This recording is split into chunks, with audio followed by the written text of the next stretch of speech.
Hello and welcome to the MMO class week number 8. Today we are going to continue where we left off last week and see about actually getting our game user interface to actually, well, work or do something interesting. So what I'm first going to do is we did have an issue last week that I'm going to address. If you guys recall, we had a lot of difficulty with the transforms, and I found the issue with that. It was actually fairly straightforward, so I'm going to start off with fixing that problem. If you recall, the way we did things is we have a start method that's invoked. Where are you invoked? By the start method of the Rune game Go, which is invoked by the start of the game.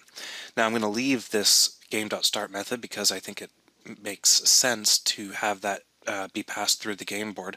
However, the transform.position is not going to be set here. Instead, I'm going to cut this and I'm going to paste it immediately after setting the local scale.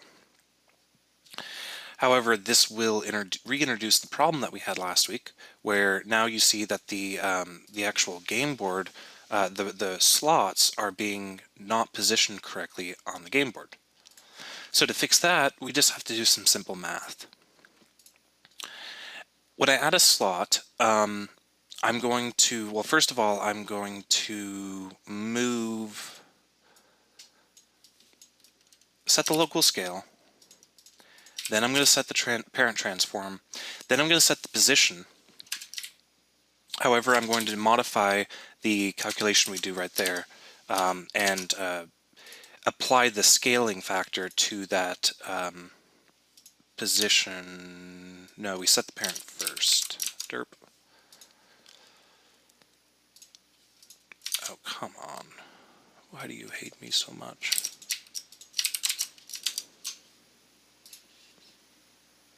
Yeah, so now we see the problem where each one of the slots is actually being positioned incorrectly. So to fix that,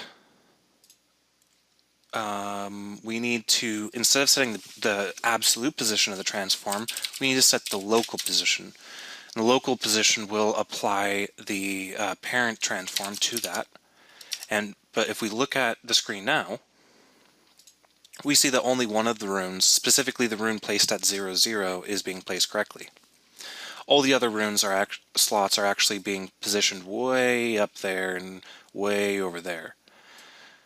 So to fix that, we need to do some simple math on our local position setting. So to do that, I'm just going to wrap each one of these in parentheses, and then I'm going to divide these by the scale of the parent. So I'm going to do transform.localScale.x, and then I'm going to divide this by transform.localScale.y. That'll give us the rune placement that we expected. So there's that being fixed. The next thing I want to do, first of all, I want to make the screen size a little bit smaller. To do that, I'm going to find where my screen configuration is being initialized, which is being passed in width. Width is 20. Let's give the game board a width of 5. Wow, that's a little bit big. How about 10? Okay, the next thing I want to do is I want to remove I want to decouple the screen width from the actual game board width. I want the game board to be able to extend beyond the screen width for obvious reasons, not just in the Y position, which it already does. If we jump down up to the scene, we see that the game board already does extend past the viewport, which is good because we want to be able to scroll vertically, but I also want to be able to allow us to scroll horizontally as well. So to do that, I need to be able to give the game board itself its own width and height, and then I need to be able to give the screen its own width and height. So the screen width and height will determine how much of the game board is visible, whereas the game board's width and height will determine how many spots on the game board there are. So what we have right here with our nice little constants are our width and our height. I'm going to change these to board width and board height, because that's really what we're looking at. I'm going to give this a board width of 30 and a board height of 20.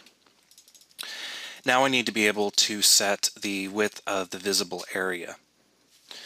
So on our game.initialize, we have a width and a height, which I'm going to rename to board width and board height. Then I'm going to add another parameter, screen width. And the screen width will determine how many squares are visible in the horizontal axis. Back into our game test manager, this code now breaks because I added a parameter. If I go ahead and add that parameter, let's say that I want the screen width to be 10. That means that we're going to be able to see 8 squares of the game board at any given time. Remember that both the gutters are considered to be one cell across. So we take the gutter, or we take 10, subtract 2 for both the gutters, and we get to 8. That means that I now need to, first of all, I'm going to create or refactor my width and height to board width and board height. Then I'm going to create a public uint screen width. And I'm going to set that to the screen width that we pass in.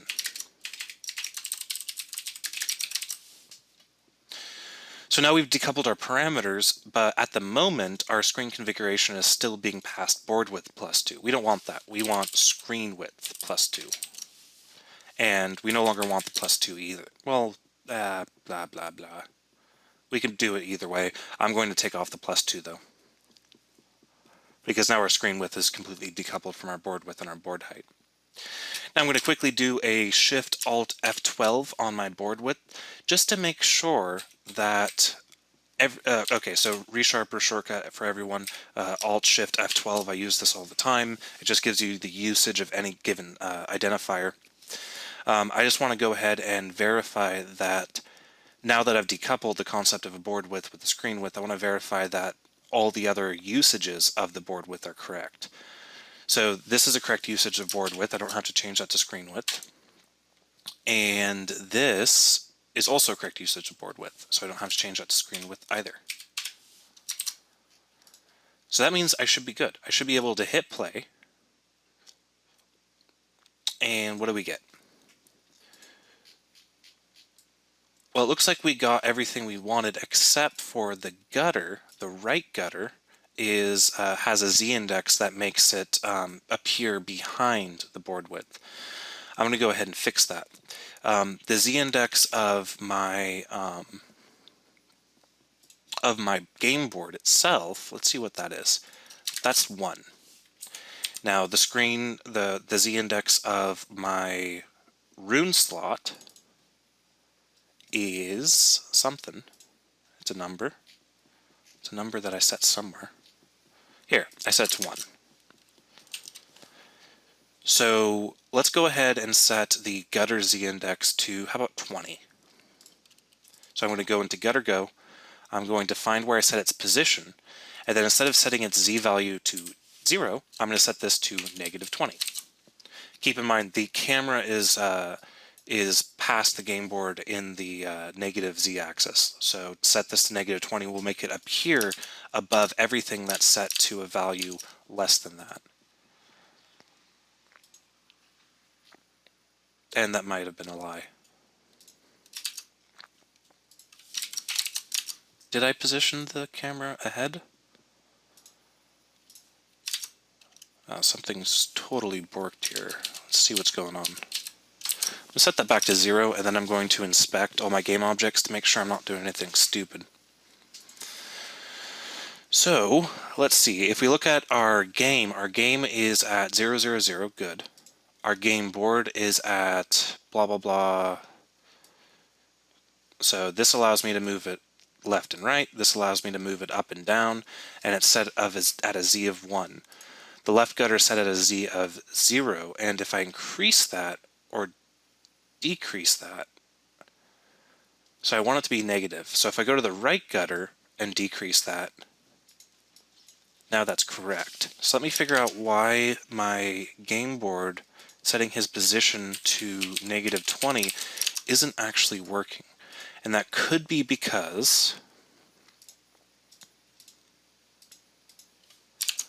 I'm setting the Y. Oh,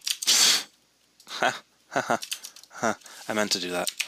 I was actually using the constructor of the vector 3 that only takes in the x and y, and I assumed that 0 was the z, but actually it was the y. That's why it wasn't working. Okay, so let me fix that. I'm going to add another parameter and set it to -20. Hit play, and now we have both of our gutters appearing over our game board, but more importantly, if I go into the game board's transform and move it around, we can now scroll it left and right, and up and down. So we can now scroll our game board. And at any given time, we only have 1, 2, 3, 4, 5, 6, 7, 8, 9, 10 cells visible, even though the game board extends beyond what we can see. Now, before I start playing with the code required to scroll the game board, I want to go ahead and initialize the game board to be in its center. I want the game board to start off in the center of the screen. So if we jump into the scene mode, I want that huge game board guy to be centered between those two gutters.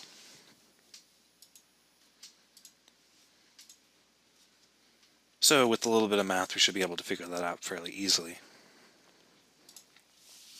So its position is going to be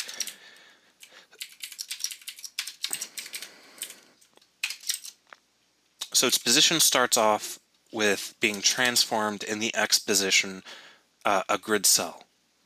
This will make it go past the first gutter. So that's the rightmost the game board can be is at this position. So we want to modify any calculation we do by the grid cell X so that we translate it beyond the extent of the first gutter. So if we go back to this, I find it very helpful when trying to visualize complex math like this, which it isn't that complex at all, but to look at what we're trying to do. So if I take the game board, what we really want to do is move it that way. So we're going to want to basically find the center point of the game board first, which is just going to be half its width, half its height, in units, not in grid cells. Then we want to, once we find that, that'll place it up around here, or yeah, that'll place it right about here, and then we got to move it into the screen itself. So let's figure out how we can go about doing that.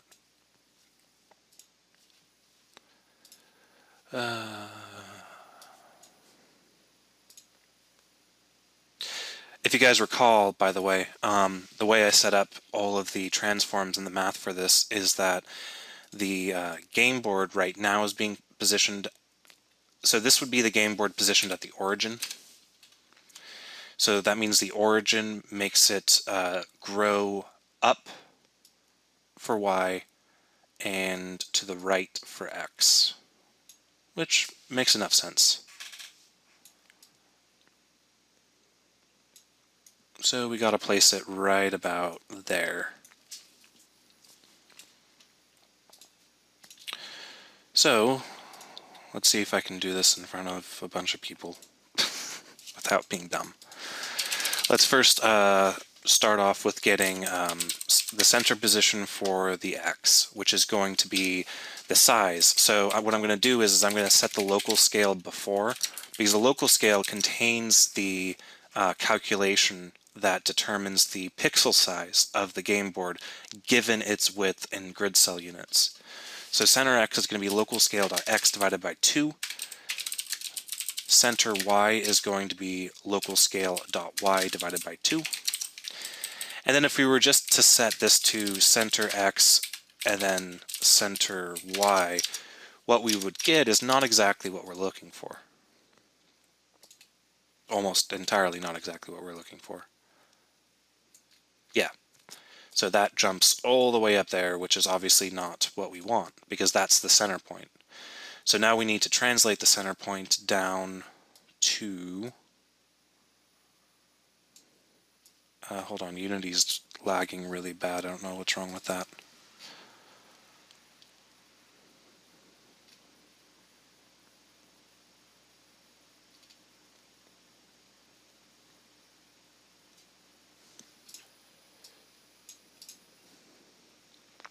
So we want to translate that down.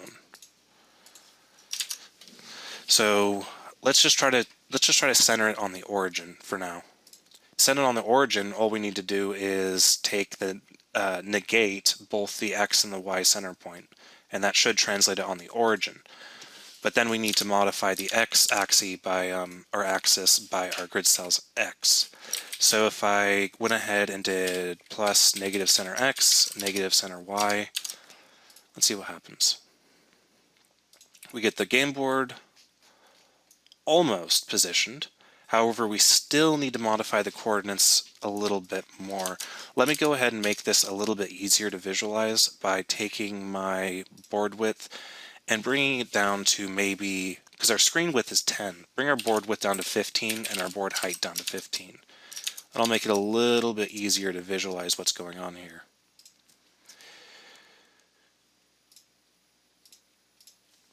And by 15, I meant 8 plus 2, 10. That should make it even easier to visualize. So if we jump into the scene view, here's what we're looking at. So what we want to do is we want to actually move it up by half its height and move it to the right by half its height.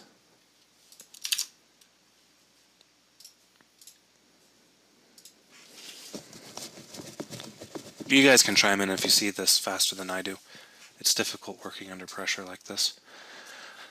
Blah, blah, blah, blah, blah. Actually, I think if we just do center x divided by 2, negate center y divided by 2. I swear I've done this calculation so many times in the past. Problem is that I have managed to completely forget what I'm doing. Okay, so that's right. Now I just need to add the... Or is that right? Let me go ahead and look at the origin. Where's my... Does anybody know how to turn back on the grid in... never mind. Okay, so that's 0, 0 right there. What we're looking at is it is indeed centered vertically. It, however, is not centered properly horizontally. That's because we need to translate it to the right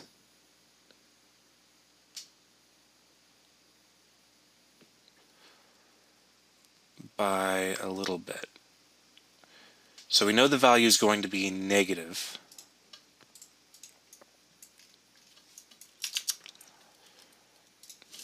Maybe if I add the, oh great, what was that? Game screen grid cell size X.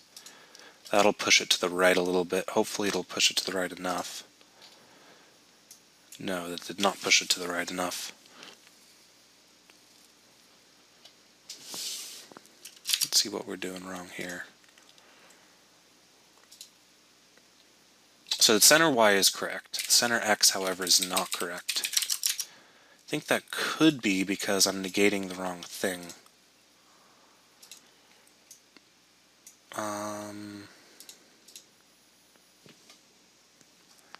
A solution, you're not making this any easier.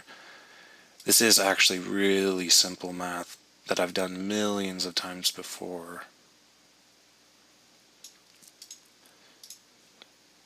Like centering images in JavaScript. I can't tell you how many times I've had to do that.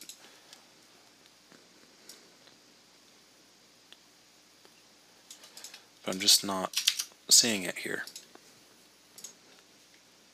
Alright, so I was... Sorry, I forgot to actually translate it. I had everything working right, I just wasn't translating it by the resolution of the screen. So, let's go ahead and see how we can do this for the X. That should be as simple as doing it the exact same operation, just with a different component. And what do we get? We get 1, 2, 3, 4. I think that's centered.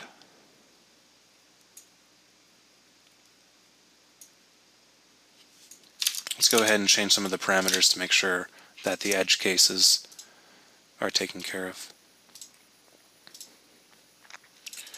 So let's do a board width of let's do a board width of 5 and a board height of 3 and make sure it's still centered in the middle.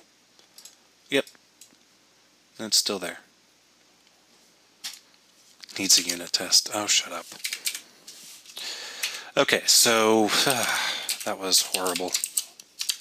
Horrible, horrible, horrible. I had it right the first time. I just completely forgot the most important component, which was to translate it by the resolution. So there's our board. It's now being centered. We can independently control the board width and the screen width, so that's all good. Now, given the same aspect ratio, remember, if you distribute this game, always make sure you're distributing it under the same aspect ratio. That's because we calculate the height of everything by the width and the size. So we always want to make sure that the aspect ratio is the same, and that'll ensure that everybody can see the same amount of runes as everybody else, which, if you can see more runes, you get an unfair advantage. So now let's figure out how we can go ahead and scroll this guy. So we want to be able to scroll him to the left and right and up and down so we can move the game board around. Actually, before we do that, let's do something more interesting. Let's get the actual runes into the rune slots so that we're actually looking at something interesting instead of, other stuff. Then we'll worry about scrolling. So if I go into the rune slot go, we initialize it, we get our rune slot information. So now what we need to do is we need to apply our rune texture. So that's going to necessitate the creation of another mono behavior, because we need a game object that's going to represent the actual texture that's going to go inside of the rune itself. So to do that, I'm going to create a rune slot symbol go, which is going to inherit from mono behavior. And what is he going to have? Well, let's just give him a public void. Let's give him an initialize method. He doesn't need the X or the Y. That'll be handled by his parent, but he does need the rune slot to know which the rune type index and the type to know which texture to display for this particular rune. So what we need to do is we need to create a private rune slot symbol go symbol, and we need to create this after we initialize our rune slots. The symbol go is going to be game object game object factory.create rune slot symbol go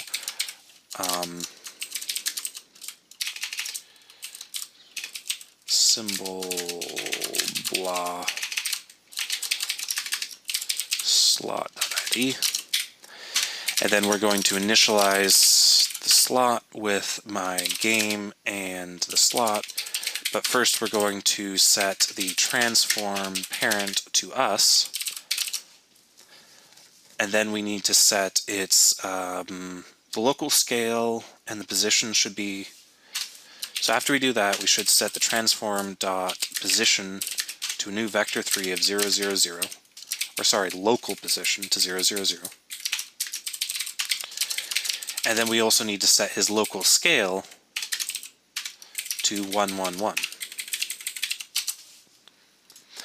Then we initialize him, and for now what I'm going to do is I'm going to initialize, I'm going to say game object helpers.create sprite this new basic texture assigner, and then pass in game object, and then just pass in one of our random textures we have lying around.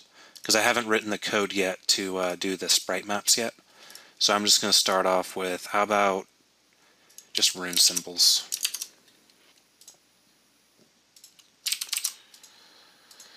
That should at least show us that it's properly working, and that way we'll be able to continue on. Okay, so something is already wrong here. So if we go into our game board, we see each slot has a symbol. So this has a symbol of 1. Let's see what he looks like here. Okay, his z-index need to be set to like -1. That's easy enough to fix. Set his local position to -1. There we go. So now our rune slots are being covered with our sprite maps. However, we obviously now need to write code that will parse out the sprite maps and get the appropriate texture loaded. So let's go ahead and do that.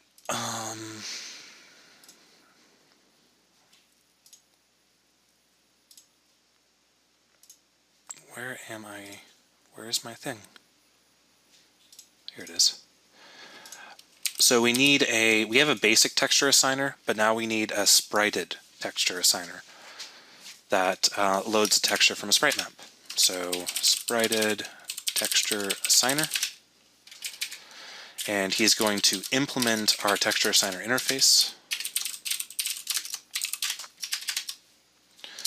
And we have an assign with a render and a filter.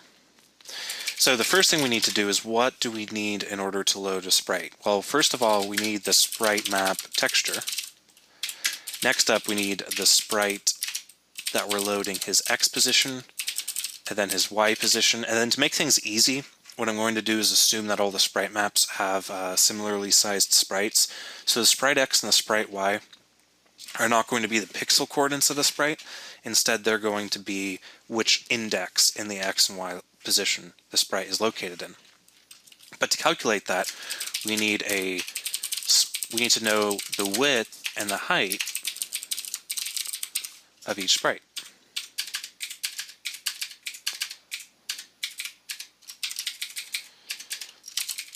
Next up, we also need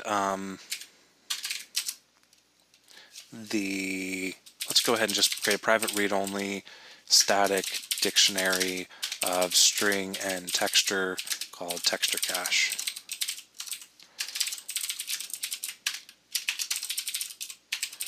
Just so we don't load multiple textures. And then instead of doing sprite texture map texture, we're just going to do private read-only texture. Then what I'm going to do is I'm going to say if not texture cache try get value sprite map texture out texture, then texture equals texture cache at sprite map texture equals cast to texture resources dot load sprite map texture. So now we have all the information we need to assign a specific sprite to our mesh. I used alt page up and alt page down. What these do is they move between issues in your code, and ReSharper considers unused private variables to be an issue. However, if there were errors in this file, the errors would supersede that, and alt page up and alt page down would position me at those specific errors.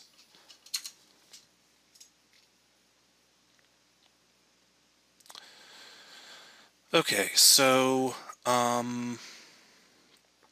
let's go ahead and figure this out.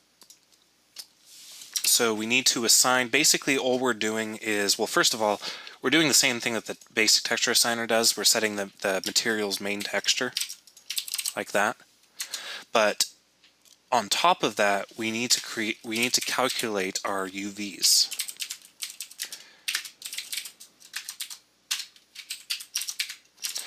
And if you recall from our basic texture assigner, what we did is we just assigned the exact same UVs as the vertices, which in my game object helpers, we see this diagram right here for the position of the vertices that I have. However, with this particular instance, what we're going to need to do is we're going to need to calculate the X and the Y position of the start of the sprite and the end of the sprite and set it to basically this map. So let's see if we can figure this out without messing up horribly.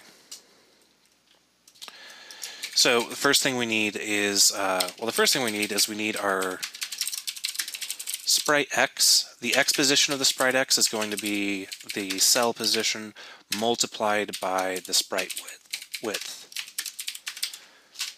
The sprite Y is going to be the position multiplied by the sprite height. So those are the first two pieces of the puzzle. We need to know where on this texture does the sprite start in both the X and the Y coordinates.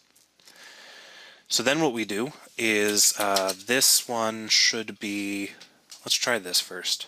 This might be upside down if I'm thinking what I think I'm thinking, but starting off upside down is better than not starting off at all. So sprite Y plus sprite width. So that will be, the X will be the beginning of the sprite, and then the Y will be the bottom of the sprite. The next coordinate we need to pass in is going to be sprite X plus the sprite size,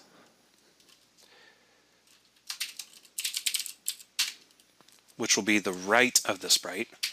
And then we need our bottom of the sprite, which will be sprite Y plus sprite height. The next coordinate is going to be the right, which is sprite X plus, that should say sprite width. This should say sprite width. And then this should just be sprite Y. Yeah, I'm starting to think this is going to be upside down.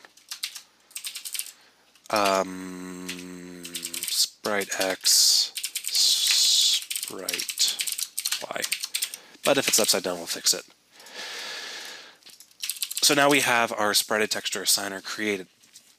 So now what we need to do is we need to find a way to map, because if you recall, what we're doing with our runes is if we jump into our test code, we're setting up our rune, we're passing in a rune type and a rune index.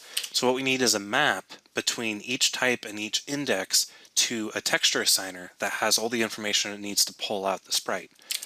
So I'm just going to go ahead and create a static class called Rune Texture Map. And it's going to have a private static read-only dictionary. The dictionary is going to be of sprite, rune type, and it's going to have a list of iTexture assigners. And this is going to be called slot symbol texture map. And I'm going to initialize it inline in this case. Nah, I don't really like initializing stuff inline. I just have avoided it because stuff. Okay, so what we need now is the rune type, numeric. Then we need a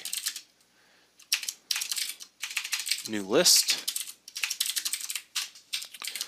of texture assigners. So here are our numeric, yay for homonyms, numeric sprite maps, and then we also will need our symbolic ones. So rune type dot symbolic, new list of iTexture assigner. Okay. So numeric goes from 0 to 9. So there's going to be 9 texture assigners inside of this dictionary. And I believe I actually already do have this already mapped out. I did that off screen because it was kind of tedious to do. So what I'm going to do is I'm going to slightly cheat here, and here we go.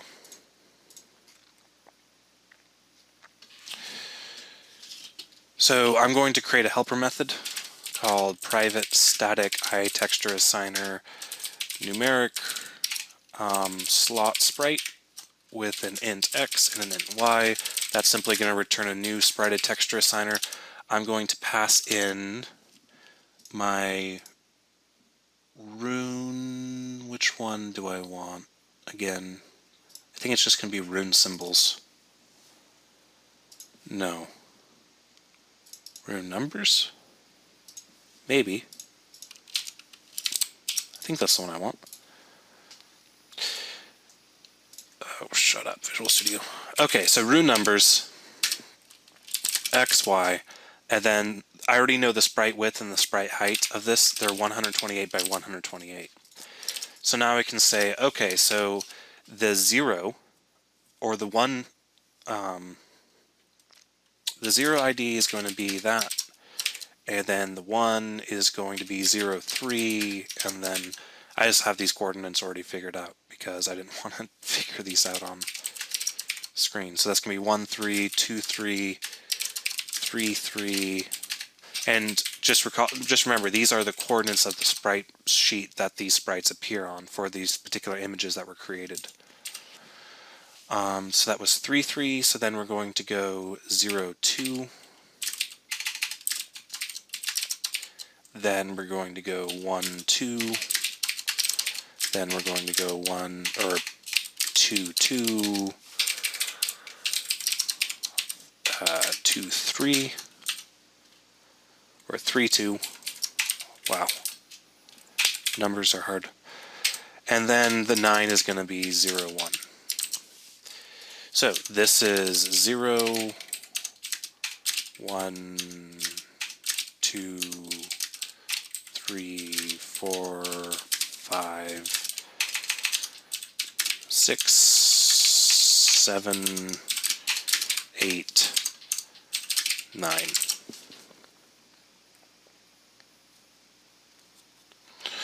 When does the static constructor execute? Static constructors execute the first time that you access a class. So the first time I have any code that in any way references texture map, rune texture map, well, I should make this class static itself. The first time I access this class anywhere, the static constructor will be invoked. Okay, I'll figure out my well, actually I do have to figure out my symbolic ones now, don't I? Do I? Maybe. Did I ever use symbolic ones? No, I only use numeric ones, so I'm going to figure out my symbolic texture map later.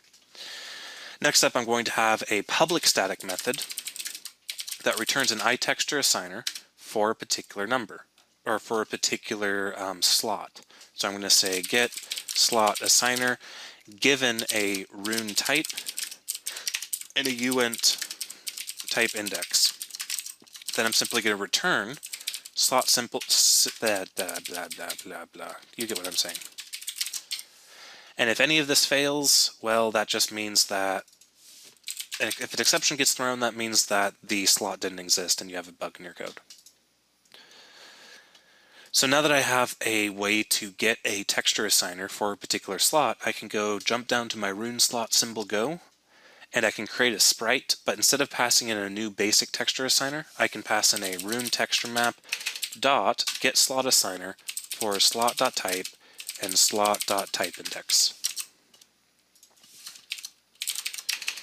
Actually, I really want to keep the type index as indices uints, so I'll cast it to an int right here because lists are dumb. And so I hit run and I get an error, blah blah blah. What are you complaining about? You don't like that I have... What? Silence. A new expression requires parenthesis or blah blah blah after blah blah blah. Oh. Fine. There you go. And what do we get?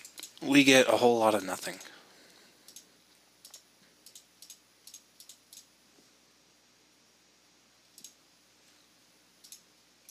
So let's see what we're looking at here. We're looking at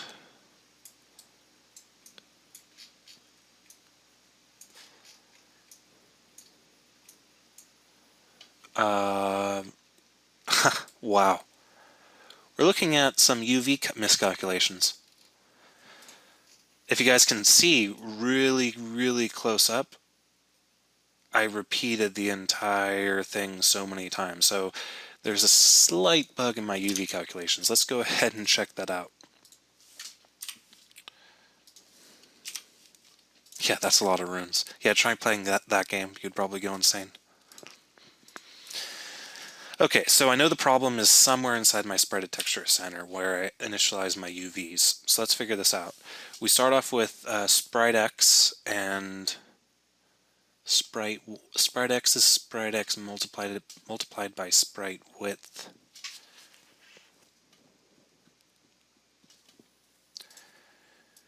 So let's see what we start off with. So let's start off with 0. We start off at 1, 1. So let's assume that the sprite x and sprite y are 1 and 1. Sprite width and sprite height are both 128 and 128. So that means we should start off with sprite x plus sprite y. Sprite y plus sprite width. Oh, that's not right, is it? No, that is right.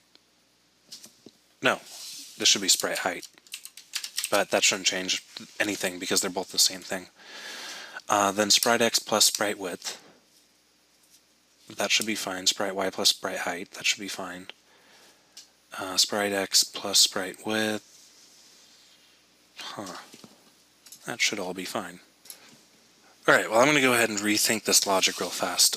So what we did, we started off with moving this from the top to the bottom. I'll just leave this at the bottom for now. Let's figure this out. So we have our sprite x and our sprite y. And then let's pull out a few more variables. Sprites per row is going to be texture.width divided by sprite width. Sprites per column is going to be texture.height divided by sprite height.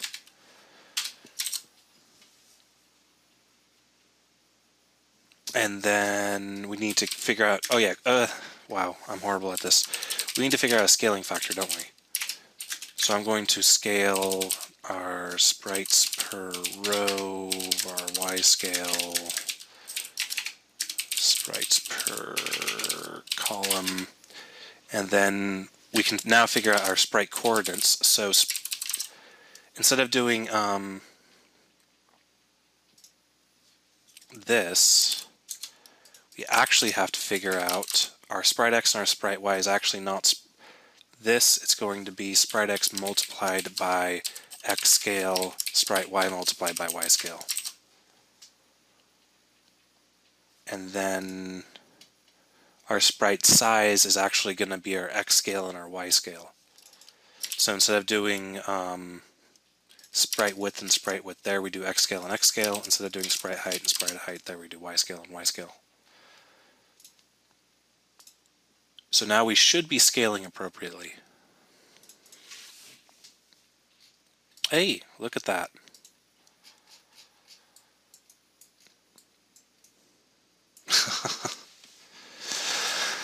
I hate math when I'm in front of so many people. But anyway, so yeah, they're rotated wrong.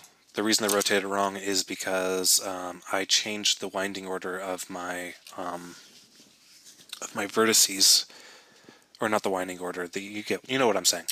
So I think by moving this down here, they should now be aligned with my vertices, and they are aligned by my vertices. Okay, so it looks like we have a problem though. I don't see any transparency.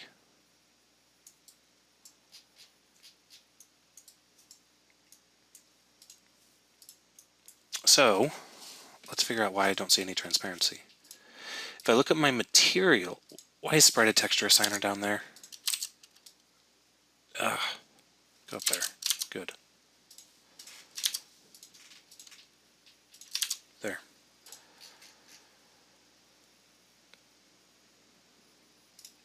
Okay.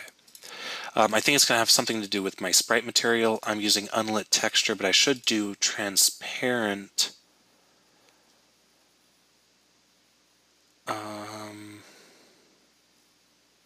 No. I want unlit, texture transparent, unlit transparent. Hey, look at that.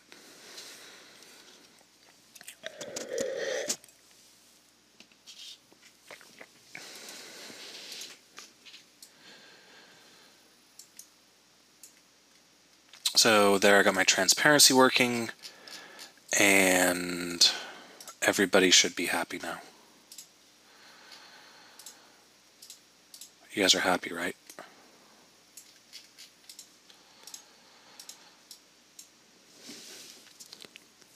However, I think I'm using the wrong textures for some reason. Those don't look right. I should have made better notes of which textures went where. Rune numbers. I have rune numbers and rune numbers dropped. I think these rune numbers were supposed to go on the gutter. And then we have tile slot background, which may not be what we initially wanted. Or maybe what we didn't want was that existing background. So let me just play around with some of the textures that I already have, see if I can find the right one. And then I'll be sure to include this with the other stuff like I did before. So looking at my textures that I have on my computer, what do we have here? We have background. Let's try this one. Let's try board background scratched stone. That sounds like fun. Now that I'm working with properly transparent textures, this should appear somewhere. So if I go into my game board Go, I do background. Let's do board scratched background thing. Oh, that doesn't look right either.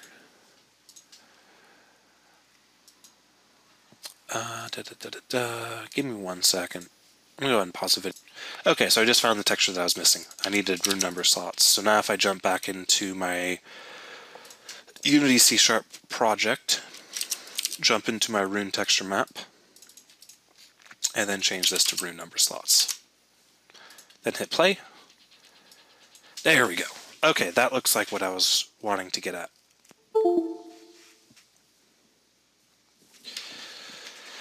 Okay, so I'm going to go ahead and pause the video for a sec, jump outside, and then we'll get some board scrolling action going on here. And we're back. So now we need to be able to scroll this board, because right now it doesn't scroll even though it should, because it's off screen a little bit. To do that, we need to jump into our game board and scroll it. So, yeah. So let's go ahead and start off with a update method.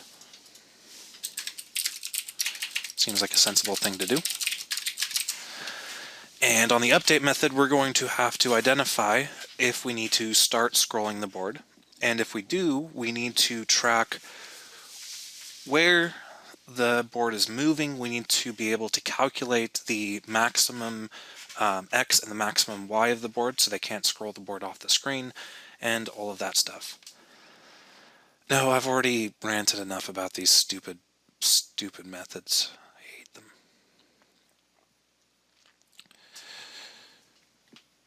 Okay. So, let's see here.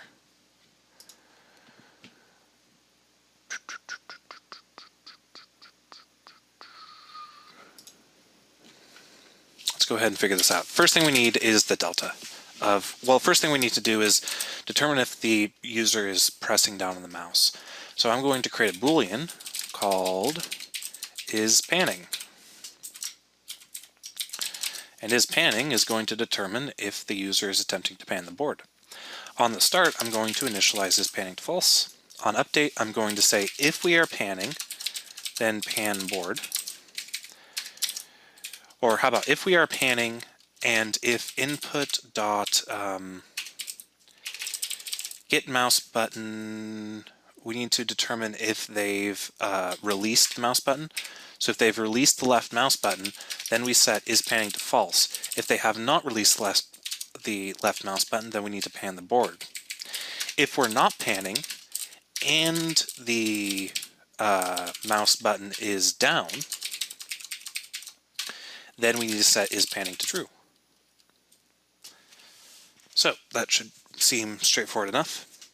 When we're panning the board, the first thing we need to do is identify the x delta and the y delta. So I'm going to first alias this out to a few variables. I'm going to say x delta equals input dot get axis.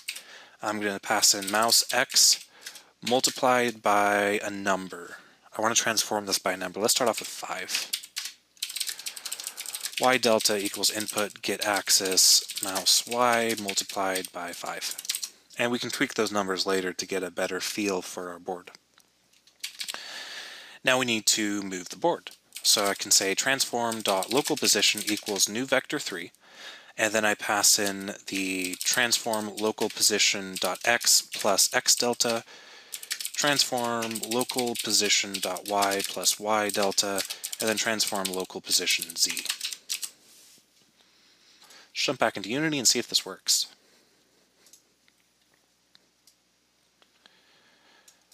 Okay, it's a little slow. It does work, but it is a little slow. So let me go ahead and up this to maybe 17.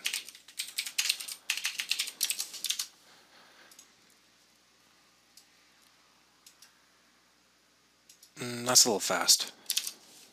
Jump down to 15.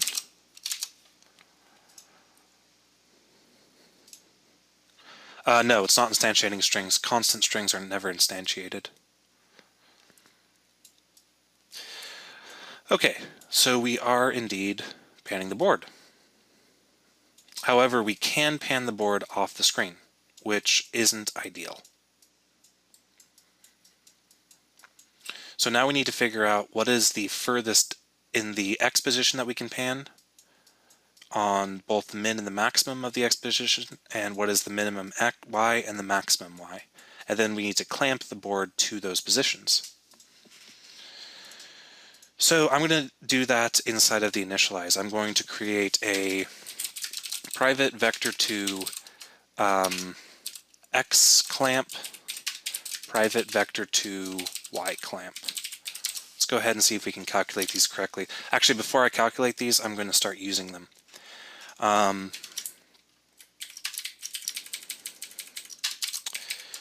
So let's go ahead and say new x and new y.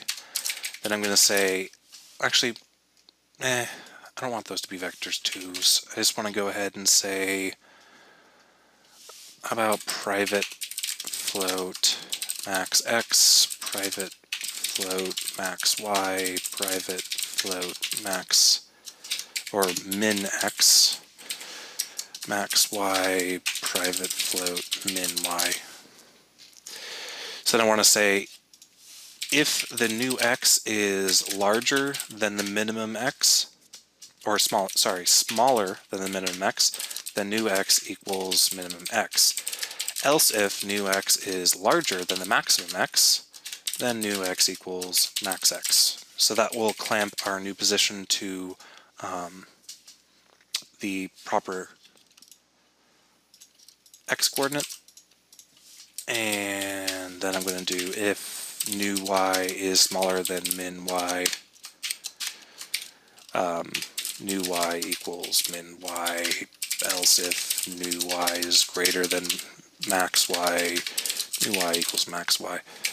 Yeah, I could use some math functions here, but I'm not thinking straight right now, so I'm just going to leave it as straightforward as possible. And that, admittedly, that is very straightforward, the way the code is written at the moment. Okay, so now we need to calculate the min x and the max x and the min y and the max y. So let's start off with doing the x. So what's the max x going to be? Well, the max x, if we jump into this, we shouldn't be able to move the board now. Yeah, we can't move the board. It just immediately snaps to 0, 0, which is exactly what we want. However, we need to be able to calculate what we want the minimum maximum x to be. Now the minimum x is going to be that. It's just going to be the length of one grid cell. So let's go ahead and type that in. The minimum x is going to be the length of one grid cell, which is going to be game.screen.gridCellSize x. Now the maximum x, actually no, that's the maximum x, because we're moving in the other direction. Derp. The minimum x is going to be this, which is basically the entire length of the board subtracted by one grid cell. So I can simply do transform.localScale.x, that's the length of the board, subtracted by game screen grid cell size x.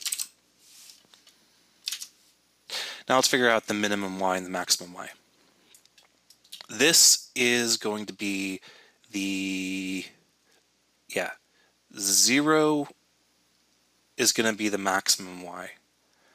And then negative,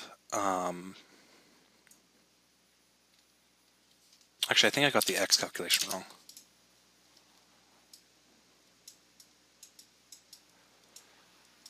Yeah, I would say that I did. Because that's not what I want at all.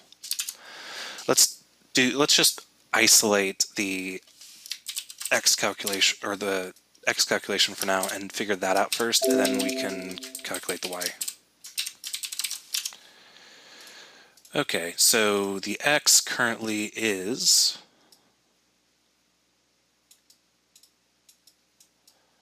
obviously not correct.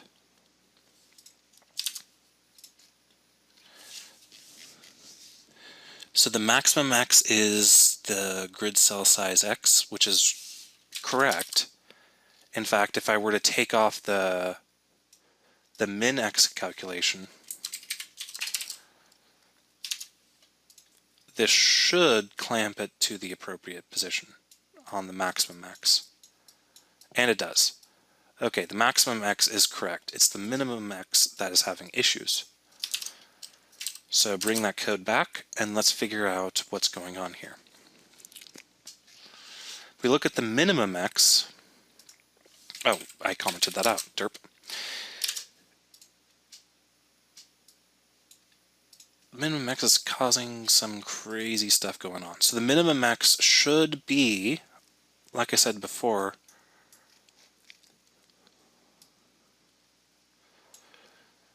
so the maximum x is 0. Good, because now we can only move it to the left. And that should be something like that.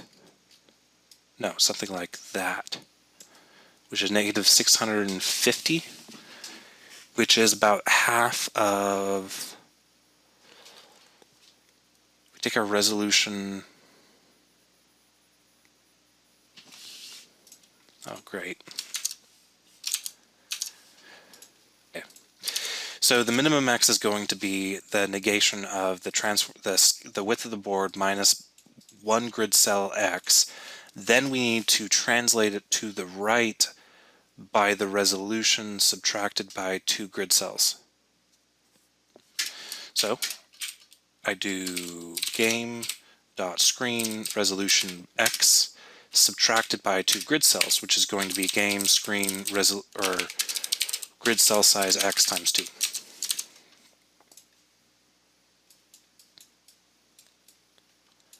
And look at that.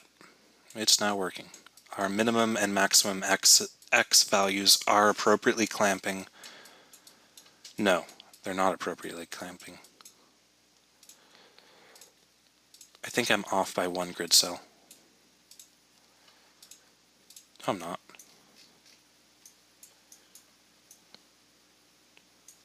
One, 2, 3, 4, 5. Then it goes 8, 0, 1, 2, 3, 4, 5, 6, 7. Yeah, I think there's something wrong with my sprite sheets, but we'll figure that out later. That's not the point here. The point is that if I look at this in the scene view, it is indeed clamped appropriately.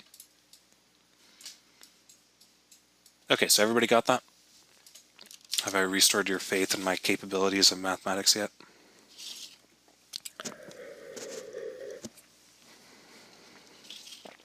I'm sure I could reduce this formula a little bit more, but I'm not going to in the interest of time. Okay, so now we need our minimum y. Now our minimum y is going to be, again, when doing stuff like this, it really helps to jump into the scene view. Like, I can't stress how much time I've spent in the scene view just playing around with these numbers and identifying what should be happening. So if we look at the maximum y is 0.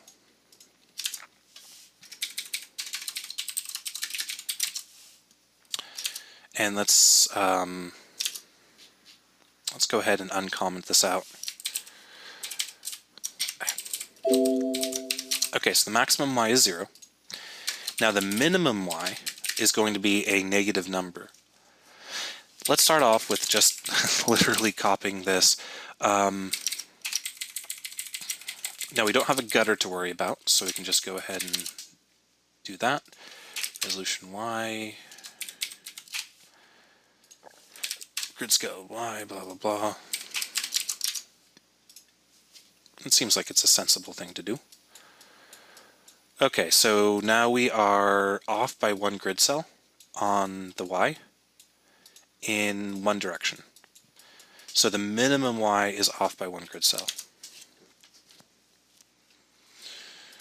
So to fix that, we could just subtract game screen grid size blah blah blah.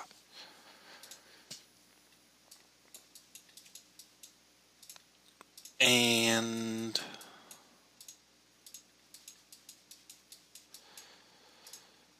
look at that.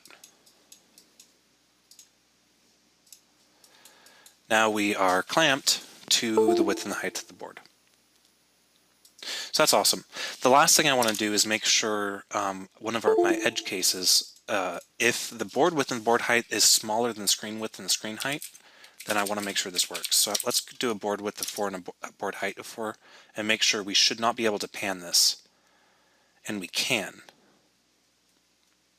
Okay, so we're going to have to disable panning if we can't pan. Yeah, I know what's going on there. Okay, good. So we have to disable panning if we can't pan. And then let's see if we make the board height larger than the screen height. Let's make sure that this doesn't break. Okay, so this definitely breaks my X. As you can see, it's jumping in between my min and my max.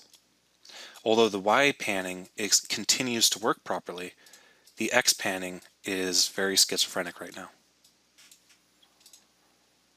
Like, incredibly. It's just it's literally just going back and forth between the two gutters through the min and the max of the X. So what we need to do is our max Y is not actually our grid size cell X if the board is smaller than the screen size. Now what I can do instead, I can kind of cheat here. I can go ahead and say private bool can pan X, private bool can pan Y. Again, instead of using some crazy formula to come up with something that'll satisfy both edge cases, I can use simple logic and come up with a way to disable panning in X or panning in Y depending on what's going on. So I'm going to implement these variables first. So I'm going to say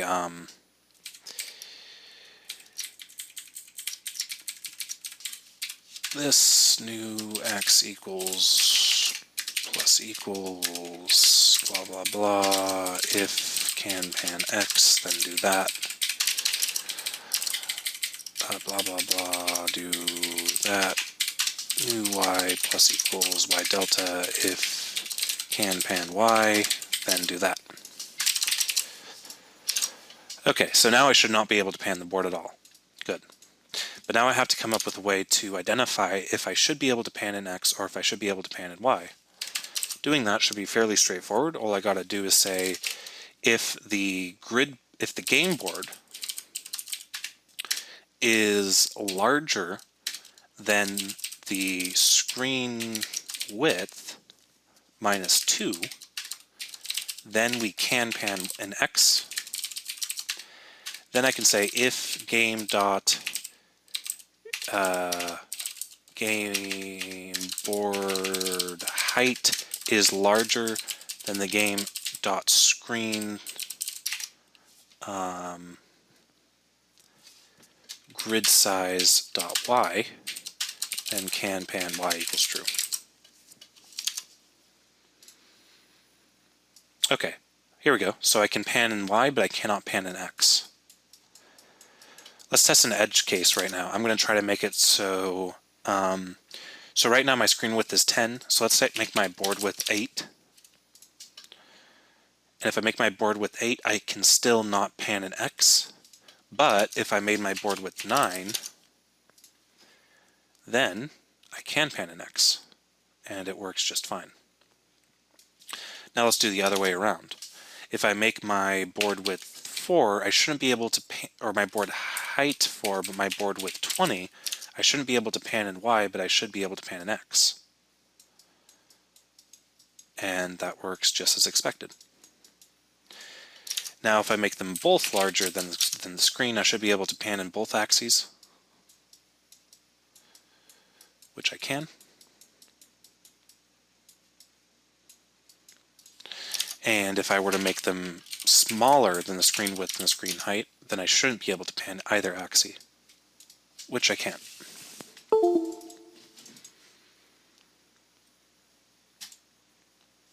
Okay, so that's cool, right?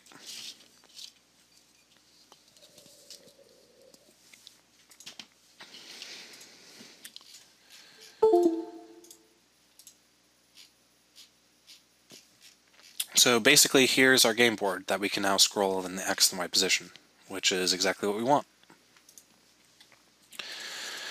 So the next thing I want to go ahead and do, we are closely running out of time here, but I want to go ahead and the next big thing we're going to have to implement is the gutter.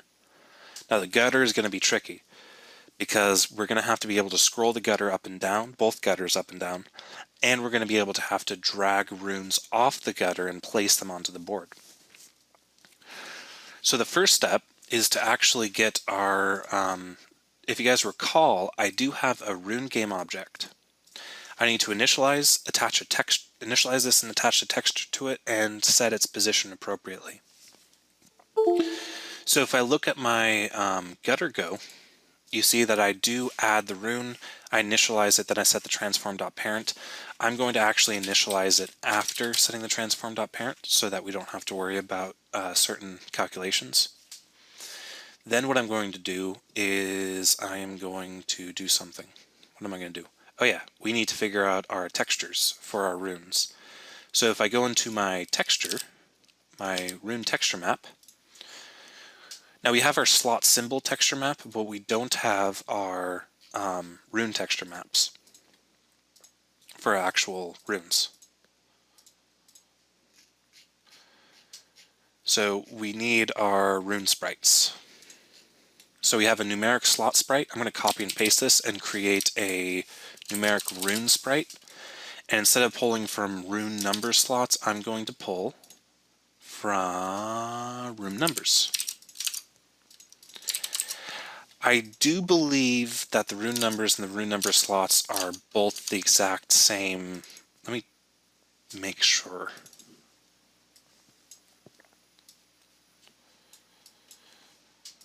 Yep, they have the exact same positions for their sprites, which means all I got to do, yes, solution, I know it's not as cool as that. I'm going to create another private static read-only dictionary to contain all of my references to my textures for my actual runes. So I have rune type, list of iTexture assigners. This is going to be rune. Hold on. These are slot symbol texture maps, but they're actually numerics. Oh, never mind. That's what So rune symbol texture map. My own naming scheme confused me for a second. That's never a good sign. And then I'm going to instantiate this. And what's he going to be instantiated to? Well, we're going to initialize him with 2 entries, one for numeric with a new instantiation of an list of texture assigners, and then one for symbolic. New list of texture assigners. So this texture map stuff makes sense to you guys, right? Is there anything that you guys want me to go over as far as this stuff? And then while you guys are thinking of questions, what I'm going to do is I'm just going to copy all of this code and place it right here, and then change the method to numeric rune sprites.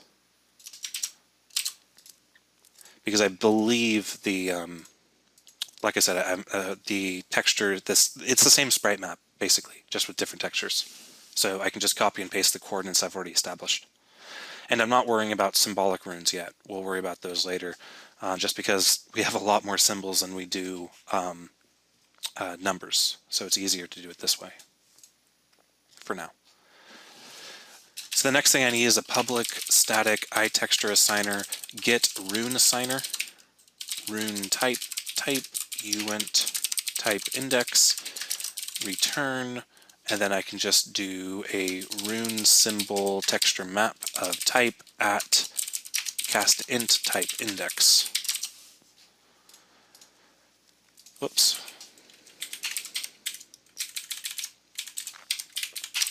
There we go. So now we can get our assigners for our rune symbols. So now I'm going to jump into Rune Go, and when we initialize it, I'm going to say game object helpers.create sprite game object, and then I'm going to pass in rune texture map dot get rune assigner, passing in the type and the type index. So what that'll do is that will make my runes be initialized to an appropriate sprite. Let's see what happens when I run this code. I actually have no idea. Okay, so left getter has like rune 1 through 8, which is good. And if I look at them, they're very tiny. In fact, they are non-existent.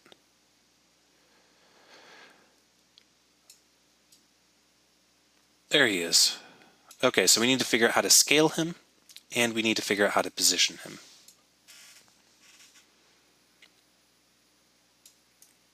So, first thing I'm going to do is set his local scale. What's the local scale going to be?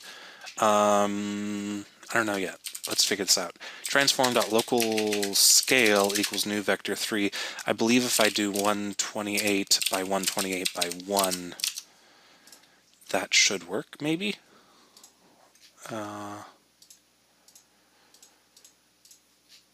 Whoa. That's a big rune.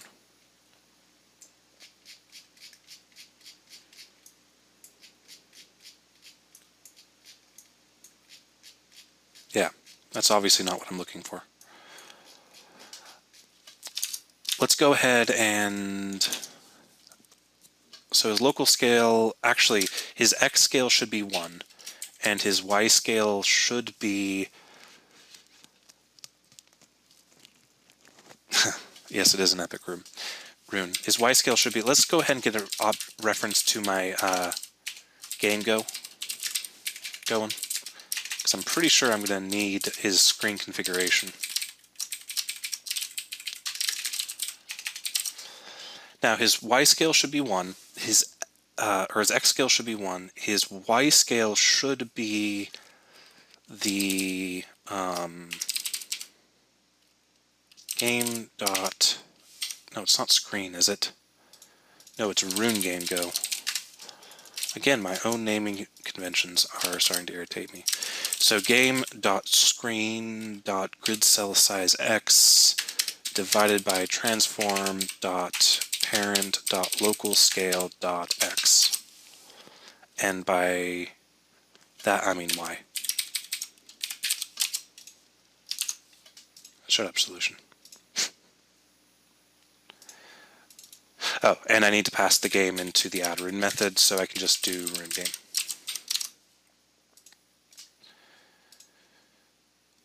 So I run this, and we're still not getting what I want, but hopefully that's because I haven't set the z-index appropriately. Yeah.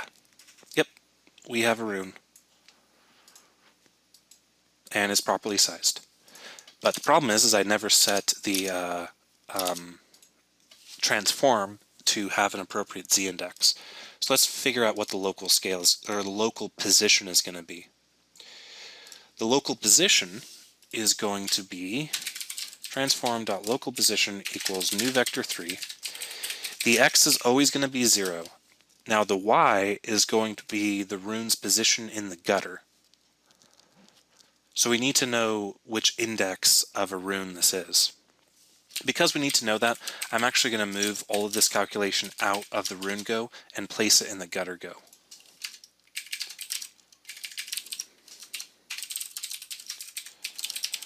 Because we're starting to need more information about the gutter than we needed before. So instead of moving in a bunch of code to shuffle that data around, I'm just going to do that calculation in the gutter go. Makes sense anyway. The gutters technically own the runes. Okay, so the local position, now all we need is the y. Now what's the y going to be?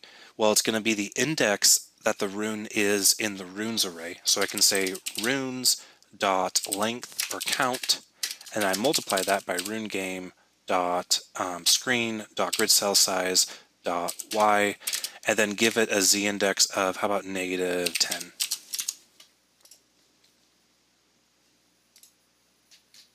Okay, so that didn't quite work, so let's just figure this guy out. Where are you?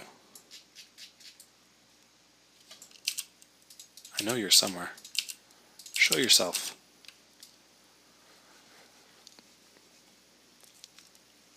Oh. There he is.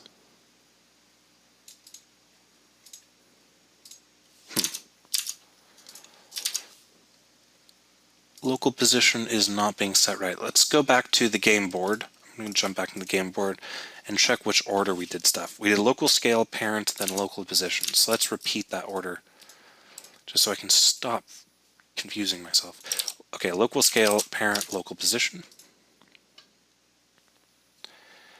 And that's still causing all of my runes to be tossed into the air.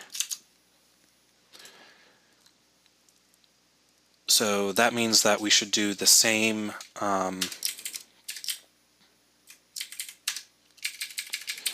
actually, we no longer need to do this calculation.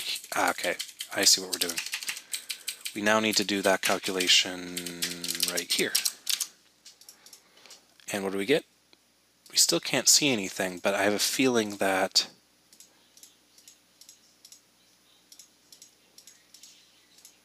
alright, awesome. They are actually being set properly. The problem is now is that their scale is very tiny.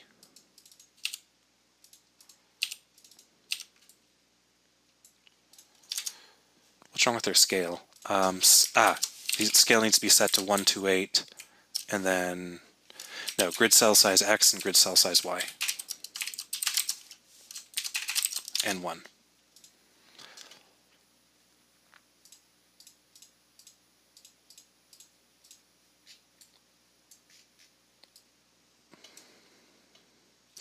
Now his scale is still being reset to 0, 0, 0 for some reason.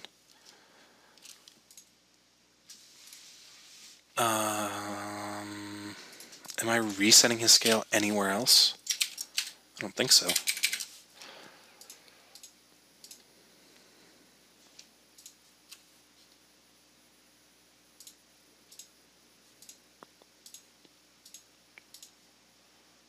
Does anybody see where I'm resetting his scale to anything other than what it should be?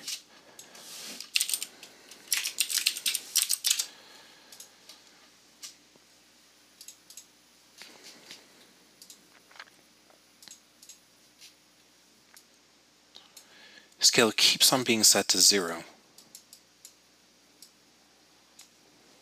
I don't know why that's happening.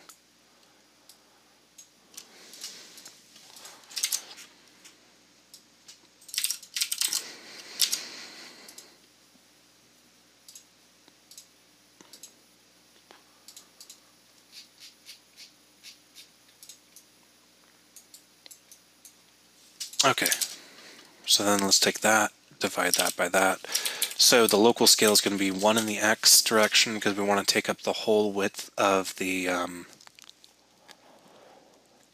thing, and then we want a rune game screen grid cell size dot y divided by transform local scale y.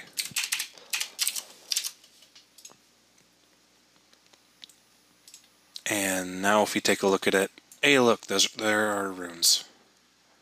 Now the last issue is going to be a z-index issue. So let's up this to 25.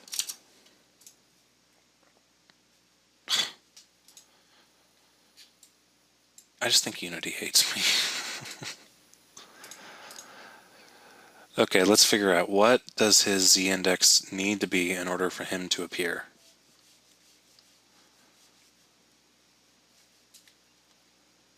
He's not appearing at all.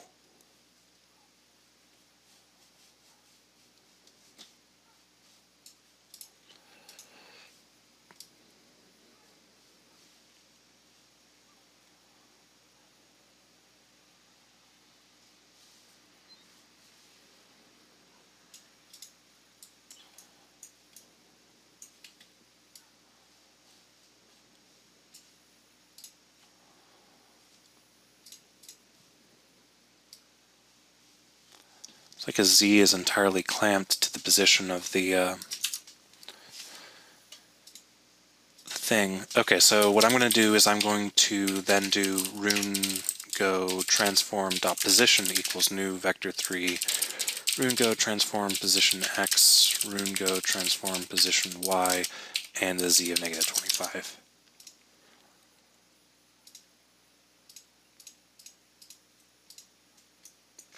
And it's still not, it's like he's stuck. He can move up and down, but he can't move forward and backward.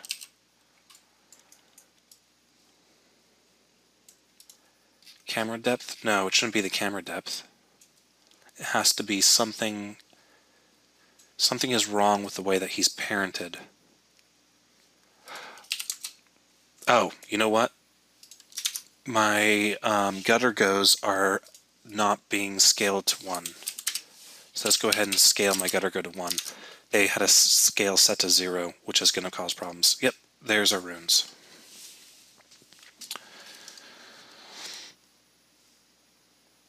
Okay, so we have our runes kind of being displayed at the moment, but what I want to do now before we have to go is I want to center them. So to do that, what we need to do is we need to, first of all, I'm actually going to have a game object between my gutter and my runes. That way when I drag the runes up and down, I can drag them in a unit and I don't have to move the texture. So I'm going to create another game object that's responsible for actually holding all of the runes. So I'm going to create a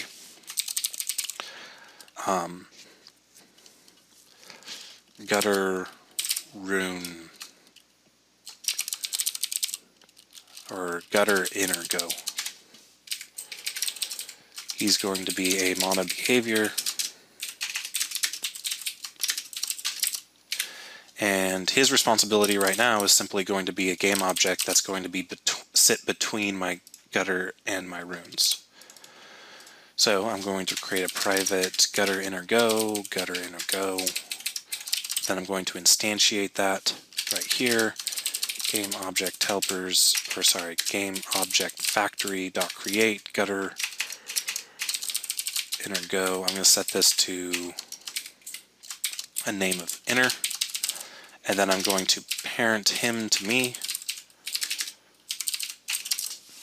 Then I'm going to add, instead of doing that, I'm going to say rune go dot parent equals gutter go dot transform. So now there should be an intermediate object between my runes and my gutters, which will allow me to move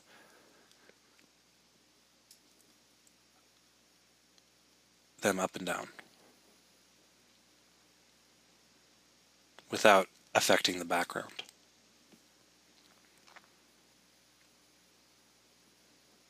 So that's fancy. The next thing I want to do is I want my runes to be 0 index based. So I'm going to, if you recall, I used the count of my list of rune game objects in order to determine the Y index. I'm simply going to add it at the end of this method. That way they should be now at the bottom of the screen, which is good. Now they're at the bottom. However, I still want to center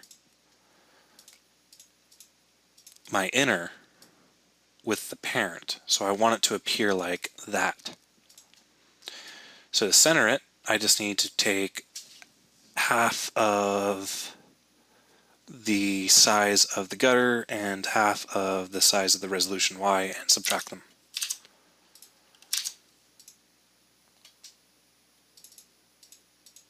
So I'll do that actually on start.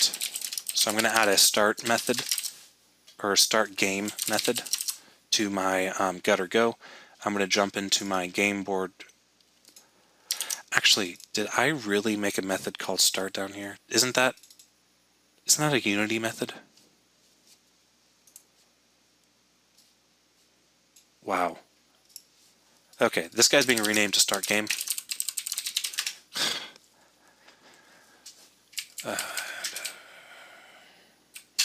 Insert rant about these horrible, stupid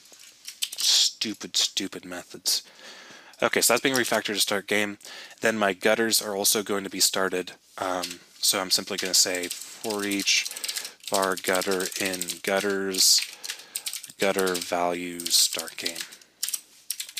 So when they get start game, then that's when they're going to center themselves.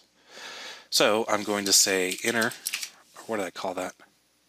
Gutter inner go. I'm just going to rename this to inner. I'm going to say inner dot transform local position equals new vector 3 0 with a Y of the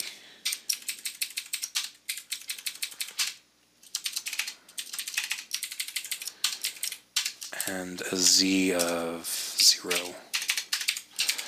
Now the Y is going to be rune game screen resolution Y divided by 2 minus transform local scale Y. And that totally didn't do what I wanted it to do.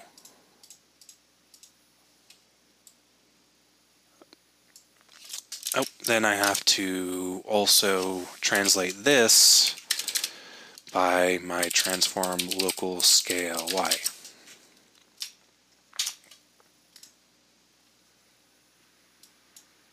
And hey, look, they're kind of centered, but not really.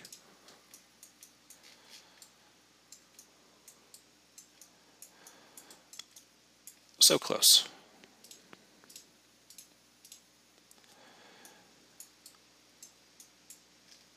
Okay, what's going on here? We're doing, oh, local scale Y divided by 2.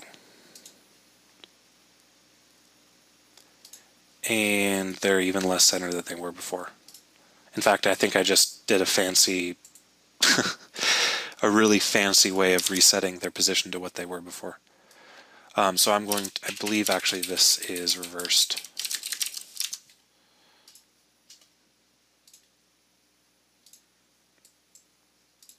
Nope, they're set back to 0.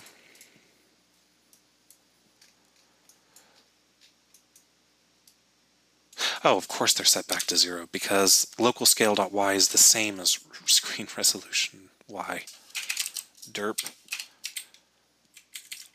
X minus x is 0, and then 0 divided by y is 0. So that's going to cause them to be like that. Okay, so I went up in the direction that I wanted to go down, and whenever you go up in the direction you want to go down, you just negate the value. And we're still not having any luck. Oh, right, because I'm doing the size of... Right, I need this, not Rune Game Screen Resolution Y, because that's just the size of the gutter. There's no way for it to bring in any information about how big the gutter actually is. To get how big the gutter is, all I have to do is do runes.count multiplied by runegame.screen.gridcellsize.y. That'll give me the actual size of the rune, of the thingy. And then, I guess I didn't need to negate that. Or maybe I did.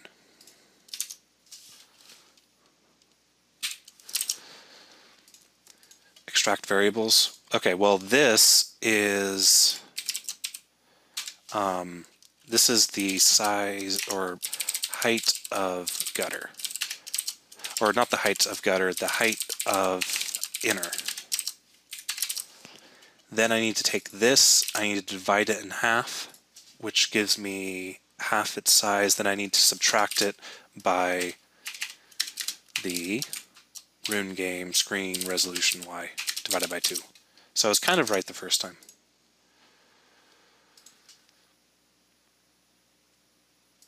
Hey, look at that, they're centered. Yay! At least I didn't fail as bad as I did before. Okay, so I'm going to go ahead and parenthesize these because I like parenthesizing stuff like this.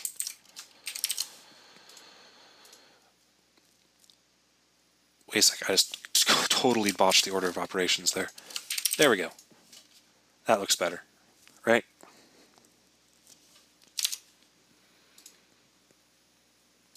So now we have the gutter. Now let's see what happens when we have a... why are you just putting in periods, Shane Edge? Let's see what happens if we have a board width of 1 and a board height of 1. Hey, look at that. Except for, why is that on the right-hand side, not on the left-hand side?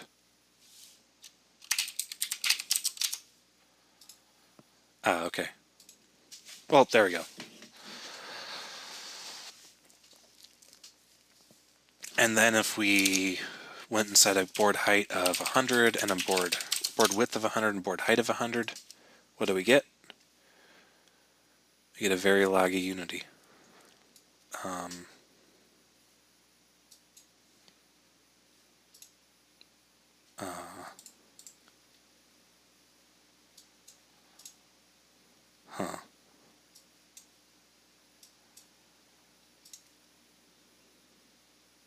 Maybe that wasn't such a good idea.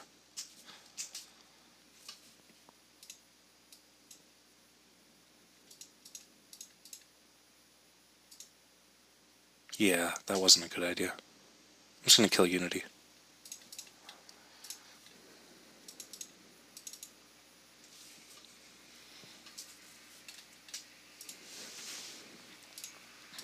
Okay, how about a board width of 25 and a board height of 25? There we go, that's better. Except for it's not, because the textures are all messed up. What happened to my textures?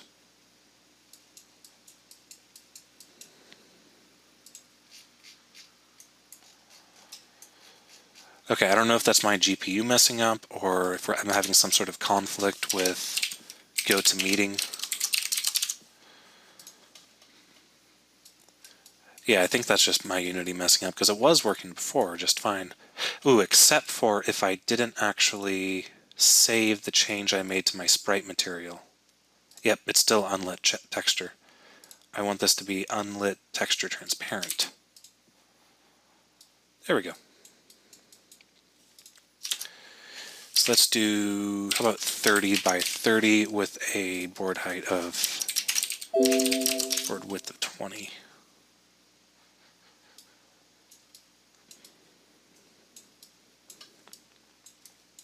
There we go.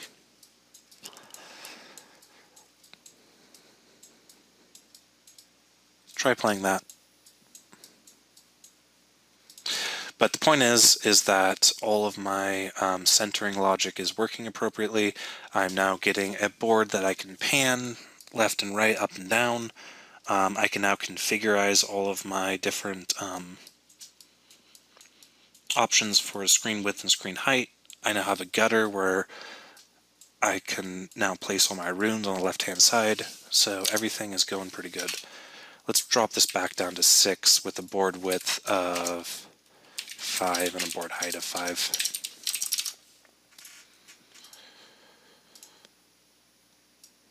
Ugh. Okay, that's kind of dumb.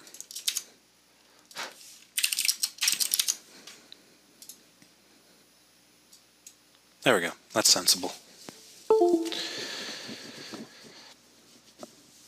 Although I am having... Wait a sec. Why does my right gutter have more than my left gutter? I want to fix that real fast, just because I'm so used to reading left to right. I mean, obviously, because that's how English is. Did my left gutter and right gutter get mixed up somehow? Nope. They're right. Words are hard. Words are always hard. Blah, blah, blah. Slot type index is smaller than total size divided by 2. Let's do math f dot floor total size divided by 2 and cast it into an integer.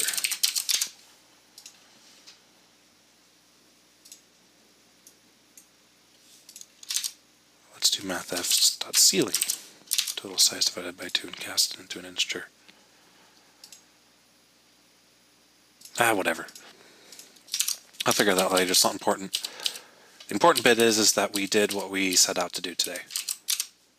And our board scrolls, our board centers, our coordinate system is set up right. We got sprited textures working, so everything is awesome. And I think that pretty much wraps everything up, unless there are any questions or anything like that.